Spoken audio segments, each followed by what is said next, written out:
डाकू देसाई की कहानी। बहुत समय पहले एक गांव में देसाई नाम का एक आदमी रहता था। वो गरीब किसान का बेटा था। छोटी उम्र से ही उसने गरीबी और अन्याय देखा। गांव के जमींदार और साहूकार गरीबों से ज्यादा ब्याज वसूलते और उनकी जमीन छीन लेते थे। धीरे धीरे देसाई के दिल में गुस्सा भर गया। जब वो बड़ा हुआ तो उसने खेती छोड़कर डाकू बनना तय किया। लेकिन वो कोई साधारण डाकू नहीं था। वो अमीरों और लालची साहूकारों से लूटता और गरीबों की मदद करता। गांव के लोग उसे गरीबों का मसीहा कहने लगे। उसने कई बार गांव की लड़कियों की इज्जत भी बचाई, जिन्हें जमींदार परेशान करते थे।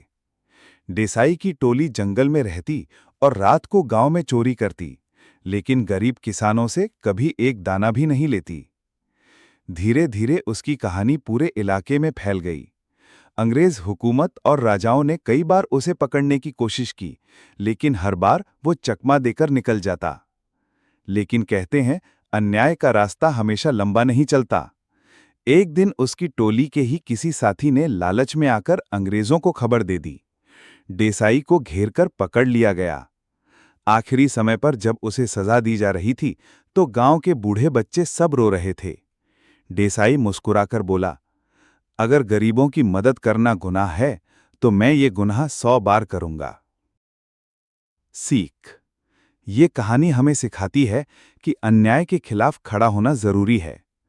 असली महानता गरीब और असहाय की मदद करने में है। बहुत समय पहले पहाड़ों के बीच एक छोटा सा गांव था। गांव के पास एक घना जंगल था, जिसमें रात होते ही अजीब सी रोशनी चमकती थी।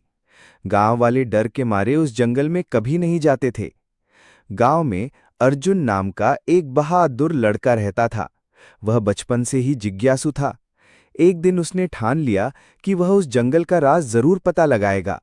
रात में वह चुपके से जंगल की ओर निकल पड़ा। जैसे जैसे वो अंदर बढ़ा, पेड़ों के बीच से नीली नीली रोशनी चमक रही थी।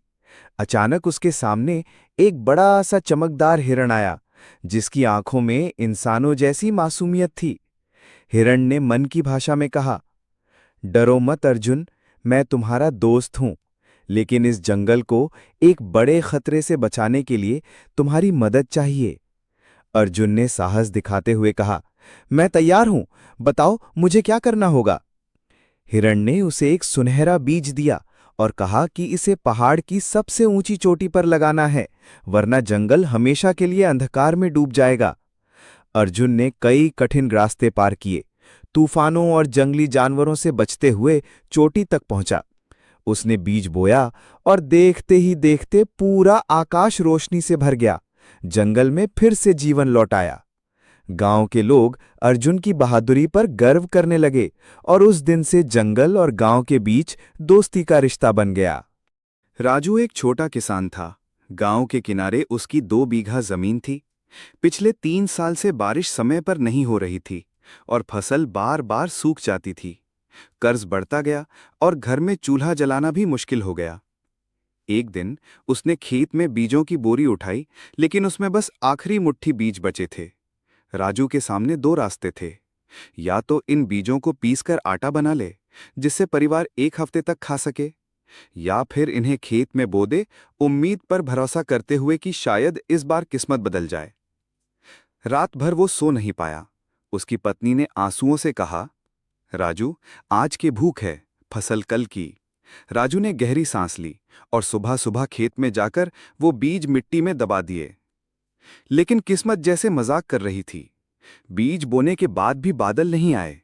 खेत सूखते जा रहे थे। गांव के लोग बोले, पागल है, बीज भी बर्बाद कर दिया। राजू का मन टूट गया, पर वो रोज खेत में पानी की एक एक बाल्टी ढोकर डालता रहा। हफ्तों तक ये सिलसिला चला। फिर एक दिन सुबह जब वो खेत में पहुंचा, तो उसे मिट्टी के बीच से हरी हरी कौंपलें झांकती दिखीं, और जैसे आसमान को भी दया आ गई। उस दिन जमकर बारिश हुई। कुछ महीनों बाद राजू के खेत में सुनहरी बालियां लहराने लगीं। फसल इतनी हुई कि ना सिर्फ उसका कर्ज उतर गया, बल्कि वो अगले साल के लिए अच्छे बीज भी बचा सका। गांव के लोग अब उसे पागल नहीं, जिद्दी किस्मत वाला कहते थे। राजू बस मुस्कुराकर कहता, बीज बोना जरूरी है, चाहे आसमान